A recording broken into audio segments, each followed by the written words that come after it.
AI के क्षेत्र में इसमें कोई शक नहीं कि भारत बड़े खिलाड़ी के रूप में उभर रहा है। माइक्रोसॉफ्ट की रिपोर्ट भी बताती है कि दुनिया भर के एआई यूजर्स में भारत की हिस्सेदारी करीब 60% है, जो किसी न किसी रूप में एआई से जुड़ी हुई है। प्रधानमंत्री नरेंद्र मोदी ने भी आज इनॉग्रल सेशन में अपने औपचारिक रूप से उसमें भी कहा है कि नई पीढ़ी को एआई सही दिशा में आगे बढ़ाना, नई पीढ़ी को एआई के साथ हम सबकी जिम्मेदारी है। लेकिन रोड मैप क्या है, क्या कुछ निकल करके सामने आ रहा है? जॉब्स और एआई, इन्वेस्टमेंट और एआई, और इकोनॉमी और एआई, और overall future of the world and future of India and AI, ये सारे ऐसे टॉपिक्स हैं जिन पर आपको हम दिग्गजों की राय उनके सामने, उनकी जुबान में आपको बताकर समझाने की कोशिश करेंगे। सबसे पहले ये रिपोर्ट देख लीजिए, मैं लौट रहा हूं मेहमानों के साथ।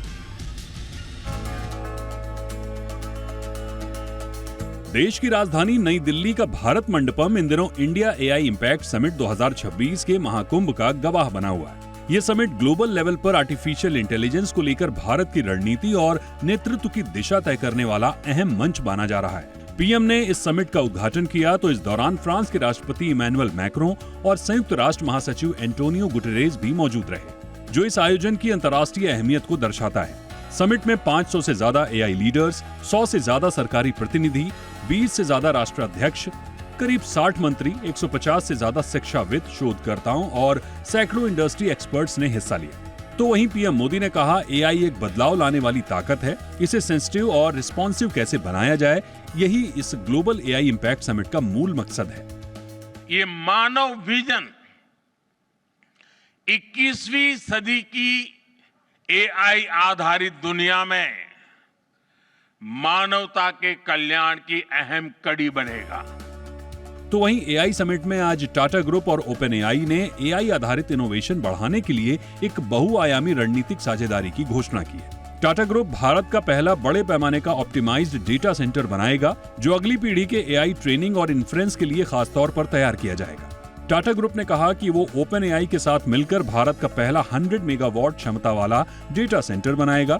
इसे बाद में बढ़ाकर 1 गीगावाट तक किया जाएगा। At the Tata Group, we are adopting AI across the stack, from silicon to systems to AI-ready data centers to applications and AI agents.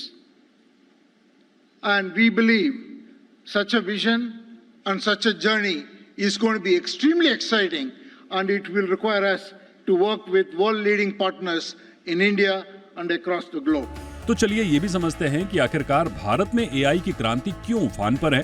AI तकनीक का सबसे ज्यादा इस्तेमाल करने वाले लोग हिंदुस्तान में हैं। माइक्रोसॉफ्ट की एक रिपोर्ट की माने तो दुनिया भर में एआई यूजर्स की भारत में हिस्सेदारी करीब 61% है, जो किसी न किसी रूप में एआई का इस्तेमाल कर रहे हैं। वहीं दुनिया भर की करीब 31% आबादी एआई का इस्तेमाल कर रही है, यानी एआई के इस्तेमाल के मामले में भारत सबसे आगे है।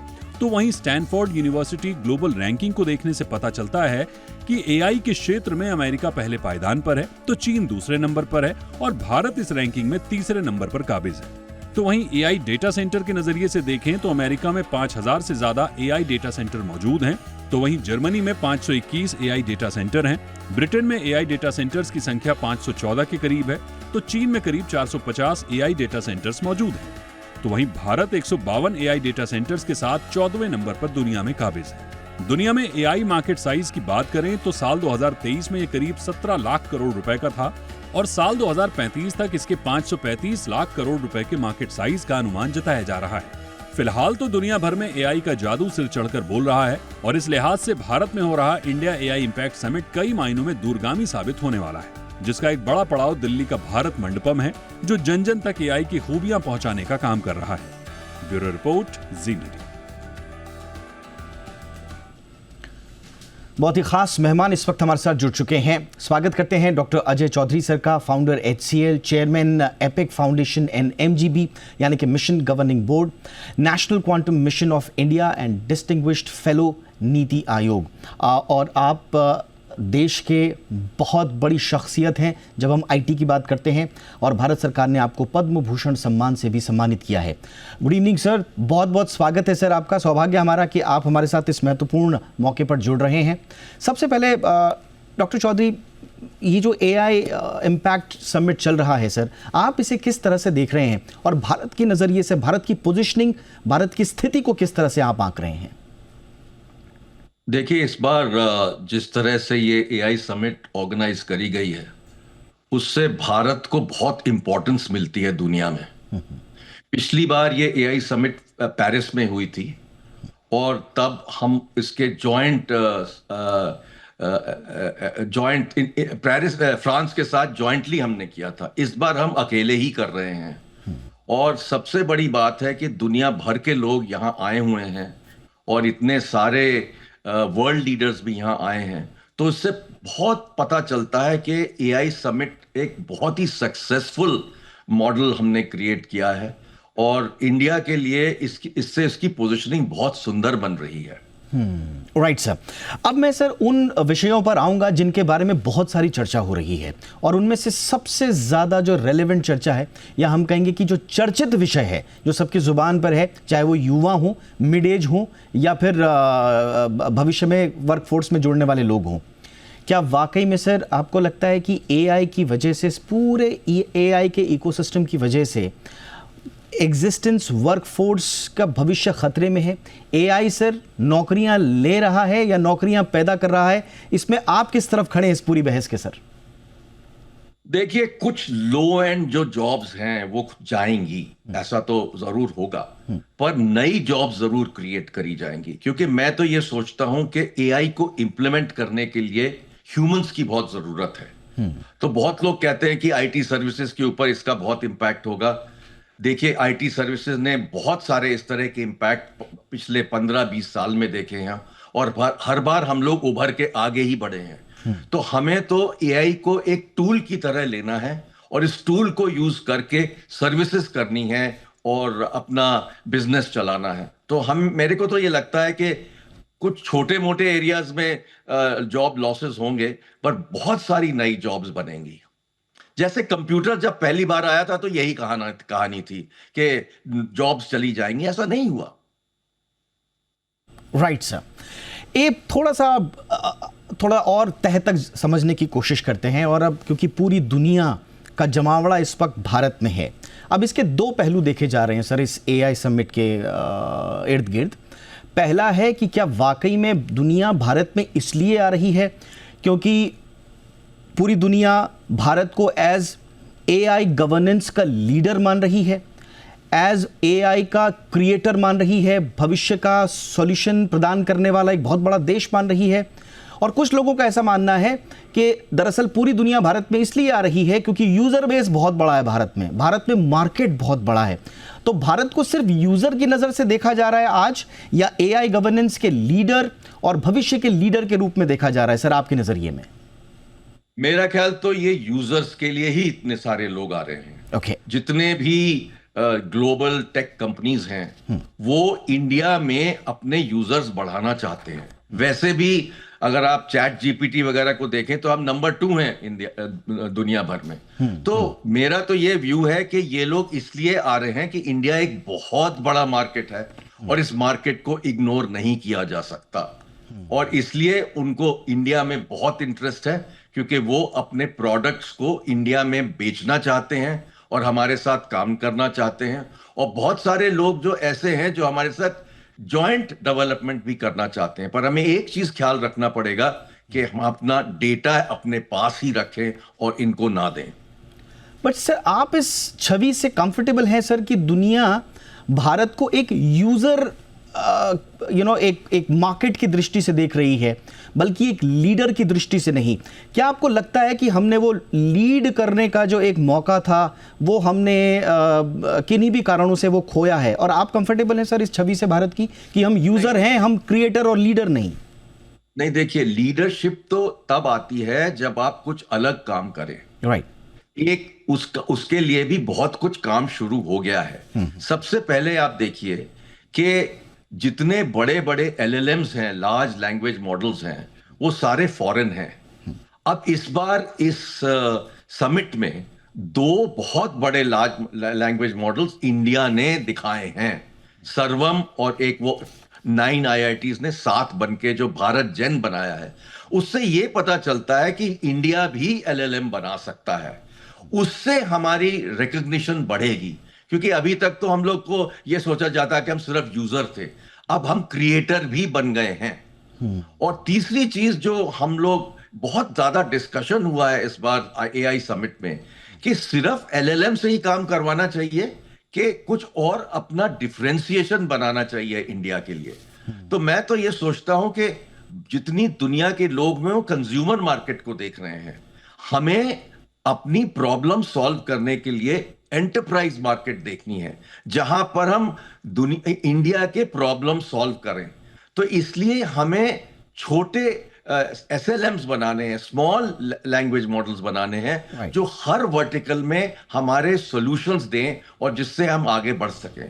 और इसके लिए सबसे अच्छी खबर यह है कि इंडिया ने अभी अनाउंसमेंट करी है कि एक नया AI रिसर्च इंस्टीट्यूट हमने तैयार किया है, जो सेंट्रल गवर्नमेंट, गुजरात गवर्नमेंट और IPA इंडियन फार्मा एसोसिएशन के साथ बनाया गया है, फार्मा अलायंस के साथ बनाया गया है, जिसका नाम है आईरो। वहां पर एंटरप्राइज में बहुत काम किया जाएगा और रिसर्च किया जाएगा, और बहुत सारे डायस्पोरा जो हैं अमेरिका से, वो यहां आके वापस आके इसको शुरू करे हैं। राइट सर, एक क्विक पॉइंट सर, इसके इन्वेस्टमेंट को लेकर, भविष्य को लेकर इसमें अलग अलग राय आ रही है सर। ये एक अनुमान आ रहा है कि भारत $200 बिलियन तक अट्रैक्ट कर सकता है आने वाले कुछ समय में, which is good in a sense. But कुछ लोग ये भी कह रहे हैं, खासतौर से एंथ्रोपिक CEO डारियो अमोदोई का ये मानना है, आमोदी का मानना है कि वो कह रहे हैं कि रेकलेस AI स्पेंडिंग से सर वो सावधान कर रहे हैं। वो कह रहे हैं कि वो ठीक है, योलो स्पेंडिंग मत कीजिए, बिना सोचे समझे कैपिटल एक्सपेंडिचर खतरनाक हो सकता है, एक कैटास्ट्रॉफिक मिस्टेक भी हो सकता है। तो सर जिस रैपिड तरीके से ट्रांजिशन हो रहा है AI में, आज ही सब कुछ झोंक देना, सारा पैसा लगा देना, आपकी नज़र में क्या ये एक समझदारी है सर? मैं उनके साथ एग्री करता हूं कि हमें सोच समझ के आगे बढ़ना चाहिए। हम जाके इतना ज्यादा डेटा सेंटर कैपेबिलिटी ना बनाएं जो यूज भी हम ना कर सके। और सबसे बड़ा प्रॉब्लम है कि जितना अगर हम डेटा सेंटर कैपेसिटी बढ़ाते जाएंगे, उतनी ज्यादा हमें पानी और एनर्जी की जरूरत पड़ेगी। तो इसलिए वो कंट्री के लिए सेफ नहीं है। हमें देख के और अच्छे से सोच समझ के इसको बढ़ाना चाहिए। जबरदस्ती डेटा सेंटर लगाने से कोई फायदा नहीं है। एक आखिरी सवाल सर मेरा, भारत के लिए कौन से चैलेंजेस आप देख रहे हैं सर? कोई स्किल गैप का बात कर रहा है, एकेडमिया और इंडस्ट्री के बीच में एक बहुत बड़ा गैप हम देख रहे हैं, टैलेंट शॉर्टेज हम देख रहे हैं, टैलेंट एक्सोडस एक बहुत बड़ा इशू है जो आपने भी उसको फेस किया होगा सर। तो कौन कौन से सर हाईलाइटेड चैलेंजेस आप देख रहे हैं जिनको हमको तुरंत एड्रेस करना होगा? देखिए, टैलेंट जो है हमारे पास वो नया नया टैलेंट है, एक्सपीरियंस हमारे पास कम है। तो इस पे हमें काफी काम करना पड़ेगा, जिससे हम एक्सपीरियंस भी ऐड कर सके। और हमें कुछ इस तरह के ग्लोबल इंडियंस को भी वापस लाना चाहिए जो हमारे को इसके लिए आगे बढ़ा सके। तो हमें टैलेंट के एरिया में जरूर काम करना चाहिए। दूसरी चीज ये है कि हमें आगे बढ़ने के लिए नए एरियाज में काम करना चाहिए। जैसे मैंने बोला कि एंटरप्राइज एरिया में हमें काम करना चाहिए। सब लोग कंज्यूमर के पीछे पड़े हुए हैं, हमको कंज्यूमर के पीछे नहीं पड़ना है। हमें आगे बढ़ने के लिए एक कुछ डिफरेंशिएशन चाहिए, और किसी भी कंट्री को अलग से देखने में डिफरेंशिएशन बहुत जरूरी होता है। बट एक चीज मैं जरूर बताना चाहूंगा कि जिस तरह से प्रधानमंत्री जी ने आज बात करी है और मानव की बात करी है, वो एक डायरेक्शन देती है AI समिट में दुनिया को कि इंडिया ये चाहता है कि हम ठीक से AI का यूज करें, एथिकल यूज करें, और हम लोगों का ख्याल करके AI को बढ़ाएं। सॉरी सर, समय इतना ही था आपके पास भी, लेकिन जाते जाते मैं एक आखिरी सवाल आपसे पूछना चाहता हूं सर, क्योंकि बार बार ये होता है कि हिंदुस्तान में बहुत सारी कैपेबिलिटी है, क्षमताएं बहुत हैं, बट क्या वो अप्रोच हम ग्लोबल लेवल का कोई बड़ा एक एंटरप्राइज बना पाएंगे जो आप लोगों ने खड़ा किया सर कुछ दशक पहले? वो सोच, वो अप्रोच आज के एंटरप्रेन्योर्स में आपको दिखती है सर? क्विक प्रॉफिट की बात होती है, क्विक रिजल्ट्स की बात के सोच के साथ लेकर आज का एंटरप्रेन्योर चल रहा है, बट क्या हम ग्लोबल बिग टेक बनने की स्थिति में हैं सर? देखिए, एआई में तो अभी समय लगेगा, राइट। पर मैं सोचता हूं कि एस्पिरेशन कम नहीं है हमारी कंट्री में। लोगों में बहुत एस्पिरेशन है और वो एस्पिरेशन के थ्रू हम आगे बढ़ सकते हैं। और मेरा तो ये ख्याल है कि अगले 5-10 साल में we could be among the top 5 in the world in certain areas. Alright sir, इसी उम्मीद के साथ कि आपकी जो उम्मीदें हैं, हमारा एंटरप्रेन्योरशिप का पूरा इकोसिस्टम, हमारी सरकारें, हमारा तंत्र, जितने भी स्टेक होल्डर्स हैं, सब उम्मीदों पर खरा उतरें, दुनिया में हम नाम बनाएं, नाम कमाएं। Thank you so much sir, आपने समय दिया हमारे लिए, बहुत बहुत शुक्रिया। धन्यवाद। डॉक्टर अजय चौधरी सर हमारे साथ थे, फाउंडर HCL। आइए अब रुक करते हैं हमारे आज के दूसरे गेस्ट का। राजशेखर जोशी सर हमारे साथ जुड़ चुके हैं, वाइस चेयरमैन सेतु आयोग गवर्नमेंट ऑफ उत्तराखंड, और आप भी इनवाइटेड थे AI इम्पैक्ट समिट में, आपने भी अपना वक्तव्य वहां पर दिया है। आप एक लंबा अनुभव लेकर आते हैं कॉरपोरेट जगत से लीडरशिप पोजीशंस में, और ख़ास तौर से साइबर सिक्योरिटी और AI के पूरे के पूरे एरिया में आपका बड़ा ही सिद्ध हस्त एक अनुभव रहा है। प्लेजर सर, आपने हमें ज्वाइन किया, thank you so much first of all for your time sir. पूरा आप किस तरह से देखते हैं सर, आप होकर के आए हैं वहाँ पर, आपने खुद वहाँ पर वक्तव्य भी दिया है, क्या वाइब्स मिल रही हैं सर AI इम्पैक्ट समिट से भारत के लिए? ये AI इम्पैक्ट समिट एक बहुत अच्छा, एक समय सामयिक मैं कहूँगा आयोजन है, बिल्कुल टाइमली जिसे कहते हैं, क्योंकि इंडिया AI मिशन एक स्पीड पकड़ रहा है। इसके अतिरिक्त हमारी कई कंपनियां और कॉरपोरेट सेक्टर उसको यूज कर रहे हैं, सरकारें प्रतिबद्ध हो रही हैं, तो I think it was very timely. That is one thing I would like to say. And second thing also is that काफी कंपनियों ने बड़े अच्छे सॉल्यूशंस वहां पर अपने दिखाए और जो काम कर रहे हैं। और इसके अतिरिक्त जो भारत की एक जो स्ट्रेटेजी है वो बड़ी क्लियरली एक तरीके से इमर्ज कर रही है, which is a very good thing I must say. Sir, खास तौर से आप लोगों के ऊपर बड़ा दारोमदार है कि पूरा दुनिया का एक्सपोजर लेने के बाद, पूरे भारतवर्ष का एक्सपोजर लेने के बाद, अब आपको राज्य को कैसे ग्रोथ का इंजन बनाना है, खासतौर से उत्तराखंड जैसे राज्य को, अब आपको उसकी जिम्मेदारी दी गई है। ये जो पूरा AI का एक सपना लेकर हम चल रहे हैं कि हम AI के मामले में लीडर बनेंगे, गवर्नेंस के मामले में, वर्कफोर्स के मामले में, आइडियाज़ के मामले में, इनोवेशन के मामले में, उसमें सर हमारे राज्य कैसे इस जर्नी में भागीदार बन सकते हैं, उस पर आप लोगों का क्या विजन है सर, क्या रोड मैप है? हमारी जो भारत की नीति है उसको आपको दो हिस्सों में देखना होगा। एक हिस्सा यह है कि हम कैपेबिलिटी बढ़ाएं, जैसे और AI मॉडल्स बनाएं, और इसके अतिरिक्त डेटा सेंटर्स बनाएं। तो एक वो है जो इंफ्रास्ट्रक्चर एंड टेक्नोलॉजी का पार्ट है। सेकंड जो सेगमेंट बहुत इंपॉर्टेंट है वो है उसके प्रयोग का, क्योंकि हम इतना बड़ा बनाएं और उसका हम चीजें बनाएं और उसका हम प्रयोग नहीं करें तो उसका भी कोई अर्थ नहीं है। तो ये दो चीजें बड़ी महत्वपूर्ण हैं। और मैं आपको एक बात बताऊंगा कि जो AI में ग्लोबल इन्वेस्टमेंट हो रहा है, 300 से 400 बिलियन डॉलर्स पर ईयर का कैपिटल इन्वेस्टमेंट, और भारत सरकार का total capex budget 11-12 lakh crore का है, which is around 130 to 140 billion dollars. So उस रेस में जाना कि हम उतना एक्सपेंस करके अपने नए नए LLMs हम भी बनाएं, वो अब भारत के लिए ठीक नहीं है। और भारत की रणनीति बड़ी स्पष्ट है कि हम अपने प्रयोग की दृष्टि से मॉडल्स को बनाएंगे और विशेषकर एप्लीकेशंस बनाएंगे। अभी मैं आपको ये भी बता दूं कि कॉर्पोरेट सेक्टर में भी बड़े स्तर पर AI को लेके कंसर्न्स हैं कि बड़े अच्छे मॉडल्स बने हैं, पायलट्स बने हैं, लेकिन बड़े स्तर पर यूज जो है उसको हम कैसे बढ़ाया जाए। तो भारत की जो एक, जैसे मैंने कहा, एक नीति तो वो है, डेटा सेंटर्स हैं, मॉडल्स हैं, और हम $1 ट्रिलियन पैरामीटर के जैसे मॉडल बनाए। उससे अच्छा आप जो है अगर 80%, जो कि अश्विनी वैष्णव जी ने भी कहा कि हम हमारे जैसे भारत जेन है ऐसे मॉडल बना रहा है जो अगर 80% भी इफेक्टिव हैं, but their expense is a fraction. So that is a smart strategy for India कि हम री इन्वेंट ना करें। अब बात आई राज्यों की, क्योंकि AI का जो प्रयोग होगा वो तो राज्यों में ही होगा। देखिए, राज्य ही एक सत्य है जी। और राज्यों हमारे शिक्षा है, जो स्वास्थ्य है, शहरी विकास है, अर्बन अफेयर्स है, एजुकेशन है, हेल्थ है, डिसास्टर मैनेजमेंट है, ये सब यूज केसेस जो हैं, ये अधिकतर यूज केसेस राज्य में ही हैं।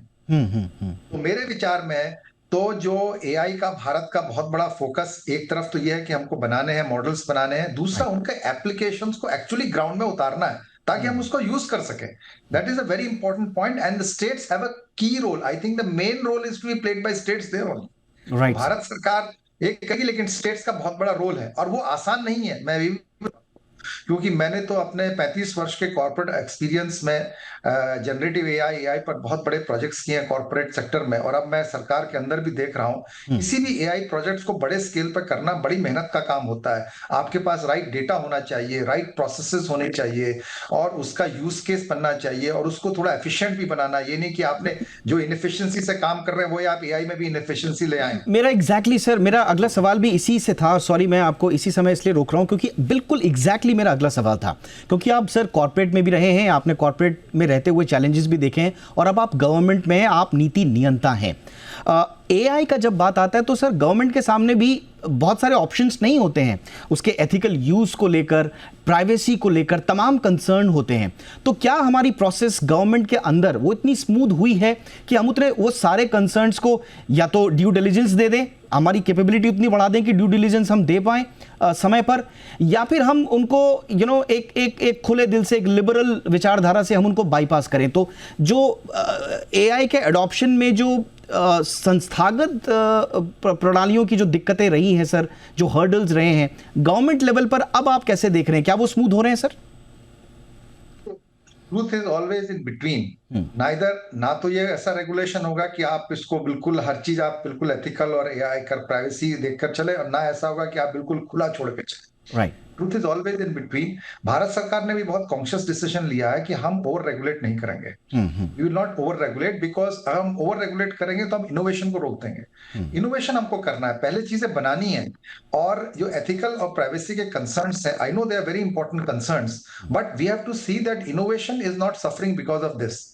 वैसे भी जो है आप कई काम करते हैं, आप जगह जगह जाते हैं, अपना आधार कार्ड देते हैं, सब चीजें देते हैं, तो एथिकल और जो प्राइवेसी की जो चीजें हैं, बातें हैं, राइट सर, उनको हमको रखना होगा, बट इतना नहीं कि हम इनोवेशन रोक. लेकिन तालमेल के साथ आपको आगे बढ़ना होगा सर. एक सर जो मेरा आखिरी सवाल आपसे होगा, जिसमें उत्तराखंड देश का अग्रणी राज्य आज से नहीं बहुत पहले से रहा है, वो है एजुकेशन के मामले में. दुनिया भर के तमाम बड़े बड़े स्कूल्स, दुनिया भर में मशहूर स्कूल्स हमारे यहाँ हैं. अब हायर एजुकेशन में हम बहुत अच्छे हैं. सर बहुत बड़ा इशू एक स्किल गैप और टैलेंट शॉर्टेज का है, और जिसका मैं जिक्र अभी डॉक्टर चौधरी से भी कर रहा था कि एकेडमिया और इंडस्ट्री के बीच में एक बहुत बड़ा गैप है. उस गैप को फिल करने की कैपेबिलिटीज़ उत्तराखंड में हैं, being a educational hub specially in higher education. But transition इतना रैपिड है सर कि एकेडमिया में भी लोग परेशान हैं कि वो अपना करिकुलम कैसे बदलें, कितनी तेज़ी से बदलें, और उसके लिए वो सरकारों की तरफ देखते हैं कि उनका करिकुलम बदलने की उनको थोड़ा सा फास्ट पेस तरीके से उनको परमिशंस दी जाएं. इसमें गवर्नमेंट क्या कर सकती है सर, ये स्किल गैप, टैलेंट शॉर्टेज के इशू को पाटने के लिए? आप लोग कुछ इसमें काम कर रहे हैं सर? हमने जैसे नेस्कॉम के साथ अलायंस किया है, और हमने जो हमारे जितने भी हायर एजुकेशन के इंस्टीट्यूट्स हैं, so I am not talking of IITs and top private institutions, वहां पर तो एआई और सब्जेक्ट सब कुछ है, लेकिन जो हमारे जो सामान्य राज्य की यूनिवर्सिटीज हैं, उनके लिए सब स्टूडेंट्स को एआई का कोर्स इस वक्त बेसिक कोर्स और उससे थोड़ा सा एडवांस कोर्स सबके लिए अवेलेबल है. हमने एज अ स्किल मॉडल जो हमारी जो स्कीम है, तो नेस्कॉम के से सहायता से ऐसे कोर्सेज सबको अवेलेबल कराए हैं. और आपको ये जान के खुशी होगी कि around 20,000 students actually have done primary registration for that, which is almost 1/6 of the entire higher education, state higher education sector. और 2,000-3,000 बच्चों ने पढ़ना भी शुरू कर दिया है. Right, तो हमने ये स्किल कोर्सेज, और ये जो स्किल कोर्सेज हैं वो करेंगे तो उनकी जो नॉर्मल डिग्री है, बीए की, एमए की, बीकॉम, एमकॉम, उसमें उनको क्रेडिट भी मिलेगा. I think that is one step we have already taken. That is one. Second is that हमारा ये भी प्लान है कि जो बच्चे इसमें और इंटरेस्ट दिखाएं, उनके लिए हम कंपनीज के साथ मिलकर एआई के कुछ सेंटर्स जो है वहां पर खोले. तो वो तो बहुत इंपॉर्टेंट पार्ट है. हमको एआई को अगर सरकार की दृष्टि से देखें तो मैं लास्ट में ये आपको कहूंगा कि उसको 4-5 बिंदु से देखना होगा. एक है कि सरकारी कामकाज में एआई का यूज करना. जैसे एक प्रोजेक्ट हम बात कर रहे हैं अपने आईटी डिपार्टमेंट से, वो भी बहुत इंटरेस्टेड है कि जो ई फाइल्स का बहुत बड़ा सेटअप है उसको एनालाइज किया जाए कि हमारी सर्कुलर्स हैं उसके ऊपर जो है वो कहाँ कब आए, क्या आए, उसका analysis.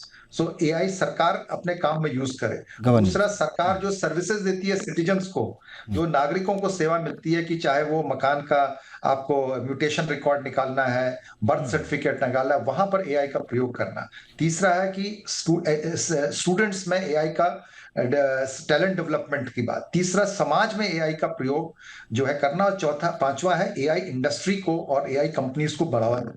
Right. We have a 4-5 point plan as far as AI is concerned. And I think sir ये अगर अच्छे तरीके से इम्प्लीमेंट हो, आपसे बातचीत करने का हमारा उद्देश्य भी यही था कि हम राज्यों की स्थितियों को समझ पाएं। और मुझे लगता है कि आप लोग काफ़ी समय से आगे चलने की कोशिश कर रहे हैं, और अगर ये आपके 5 पॉइंट्स अगर धरातल पर सही तरीके से उतरते हैं, न सिर्फ उत्तराखंड के लिए बल्कि बाकी राज्यों के लिए भी नज़ीर बन सकते हैं sir. So all the best to you and your team sir. बहुत अच्छे पॉइंट्स आपने रखे और इस महत्वपूर्ण विषय पर बातचीत करने के लिए हमें समय दिया। Thank you so much sir for your time. आइए आगे बढ़ते हैं। हमारे आज के तीसरे मेहमान हैं अनुराग दुआ साहब, पार्टनर कंसल्टिंग EY LLP। बहुत बहुत स्वागत है दुआ साहब आपका हमारे शो पे। Thank you sir for your time. सबसे पहले सर हमें बताइए, जो कुछ भी आप दिल्ली में देख रहे हैं, बहुत हेडलाइंस बड़ी अच्छी अच्छी आ रही हैं सर। हम लोग खुद बड़े उत्साहित हैं कि भाई पूरी दुनिया दिल्ली में आके AI पे बातचीत कर रही है। ऐसा कोई बड़ा लीडर नहीं सर जो कि दिल्ली में ना हो। क्या आप देख रहे हैं सर, भविष्य की कैसी तस्वीर आप भारत के लिए देख रहे हैं? धन्यवाद दीपक जी। दीपक जी, मैं 2-3 चीजों में इसको बताना चाहूंगा इसके बारे में। Sure sir. पहला जो मैं देख रहा हूं, एक तो दीपक जी जिसको एक बोलते हैं ना कि पूरे इकोसिस्टम को कैटलाइज करना। देखिए, इस तरह के इवेंट्स में बहुत प्रकार की चीजें होंगी, हमने कोई नई चीजें लॉन्च करी, मैं उस पर भी अभी आता हूं। मगर मेरे हिसाब से एक जो बहुत बड़ा इसका टेक अवे होता है कि पूरे इकोसिस्टम को कैटलाइज करती है ये चीजें। आम जनमानस देखता है कि देश में इसमें क्या हो रहा है, जिसको अभी आप इससे पहले वाले डिस्कशंस में टैलेंट की बात कर रहे थे, हम स्टार्टअप इकोसिस्टम्स की बात करते हैं। देखिए, एक ये पूरा जो कैटलिस्ट होता है ना, जो प्रोत्साहन देता है पूरे इकोसिस्टम को, और प्रोत्साहन के साथ साथ एक कॉन्फिडेंस देता है कि एज अ कंट्री, देश के हम भारत में कुछ कर सकते हैं और उसे बेहतर कर सकते हैं, अलग तरीके से कर सकते हैं। एक तो ये बहुत बड़ा टेक अवे जो मैंने बोला कि मेरे हिसाब से है कैटलिस्ट वाला। दूसरा, देखिए, डेफिनेटली बहुत सारे नए प्रकार के जो अनाउंसमेंट्स, तो खैर मैं उसको एक तरफ अभी रखता हूं, मगर जो ये सारा आप देखिए सब एक जगह है। स्टार्टअप्स आए, हमने लॉन्च किए, LLMs अपने लॉन्च किए, कुछ बड़े बड़े बिजनेसेस ने अपने आगे के प्लान्स बताए AI के बारे में। इंडिया की पोजीशन AI में, जो एक वर्ल्ड परसेप्शन है, वो भी इन तरह के इवेंट से बहुत बदलता है। और तीसरा, मैं एक जो सबसे बड़ी जो मेरा पर्सनल टेक अवे है, मैं वहां पे था 2 दिन दीपक जी, जो मेरा पर्सनल सबसे बड़ा टेक अवे है, देखिए, इस तरह के जो आयोजन होते थे, चाहे आप ट्रेड फेयर जैसे आयोजन देखें या और भी इस तरह के आयोजन, वहां लोगों का आना एक चीज थी, मगर जिस तरह का उत्साह मैंने देखा है, और खासकर युवाओं में जिस तरह का उत्साह देखा है, वो जो जुड़ना चाहते हैं इस पूरी AI ट्रांसफॉर्मेशन से। और माननीय प्रधानमंत्री जी ने भी आज इस बात को बोला अपने वक्तव्य में कि किस तरह से यूथ का वो उत्साह दिख रहा है लोगों से जुड़ने का। वो मेरे हिसाब से एक जो बहुत ही बड़ा, पर्सनली अगर आप मुझसे पूछें दीपक जी, तो एक बहुत ही बड़ा टेक अवे रहा। सर, क्योंकि आप वहां पर थे, मैं आपसे समझना चाहूंगा। देखिए सर, एक तो होता है उत्साह जो बड़ा क्षणिक होता है कि हमने कोई चीज देखी जो हमारे सामने एक जादू की तरह आ रही है। अब AI आजकल इन दिनों जादू ही है हमारे लिए। कोई चीज ऐसी आती है जिसको हम देखते हैं और बड़े मेस्मराइज हो जाते हैं उसको देखकर, और बड़े आश्चर्य में पड़ जाते हैं। तो एक तो हमें इसलिए अट्रैक्ट करती है।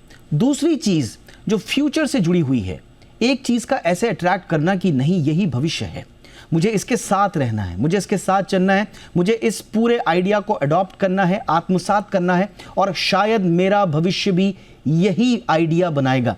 वो जो अटैचमेंट है सर, वो जो उत्सुकता है आजकल के युवाओं में, आपने वो देखी सर?